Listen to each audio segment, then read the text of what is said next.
বন্ধুসকল আজি আবাহন থিয়েটাৰ চাম বুলি ভাবিছো। এয়া মেডাম মেনকা আছে আজি আবাহন থিয়েটাৰত। আজি নাট মেডাম মেনকা। গতিকে আজি শ্ব' চাবলৈকে মানুহৰ ভিৰ লাগি গৈছে টিকেট কাটাত। ৰাতিপুৱা 5টা বজাতে আহিছো, গম পাই না বন্ধুসকল। ৰাতিপুৱা 5টা বজাত অহাৰ পিছত এয়া মই লাইনত সোমাইছো। মই অলপ আগতে আছো, আপুনি লাইন দেখিলে আচৰিত হৈ যাব। এয়া টিকট 200 টকা টিকেটটো যোৱাকালি ৰাতিয়ে শেষ হৈ গৈছে। মানে এয়া 100 টকা টিকেট কাটিব লাগিব। এয়া লাইন দেখিছে, লাইন ভিৰ গৈছে।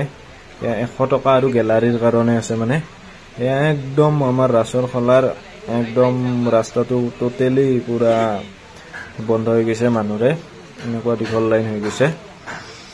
এয়া দেখিছে, বিশেষ শ্ৰেণীৰ টিকেট দি আছে।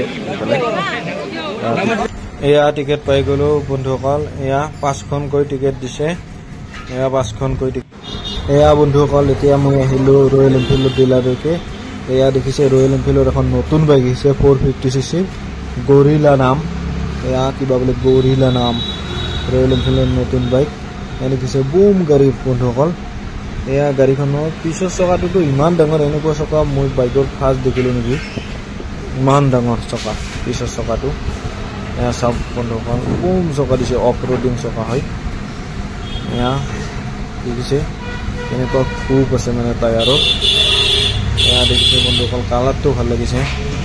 পুৰা নতুনকৈ ইউনিক ষ্টাইলত বনাইছে মানে এইবাৰ ৰয়েল এনফিল্ডে 450cc বম পাৱাৰ হ'ব এই গাড়ীখনৰ। দেখিয়ে গম পায়।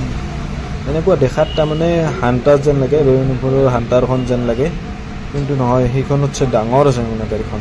অলপ হেভি মানে দেখাতে গম পায়। এনেকুৱা ইঞ্জিনো বহুত হেভি দিছে 450cc যিহেতু। এয়া দেখিছে বন্ধুসকল, হৰণটো এনেকুৱা দিছে ইয়াতে তলত।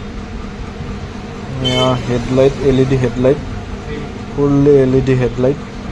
এয়া আগৰ ফ্ৰণ্টৰ চকাটো মানে বহুতেই ডাঙৰ, মানে সৰু নহয়। চকা টকাবিলাক বম বম ডাঙৰ দিছে। গতিকে এইখন যদি কোনোবাই ল'ব পাৰিব। এয়া মই পাঠশালা ডিলাৰত আহিছিলোঁ। গাড়ীখন কালাৰটো খুবেই ভাল লাগিছে, চিটটোও ভালে, মানে ডিজাইন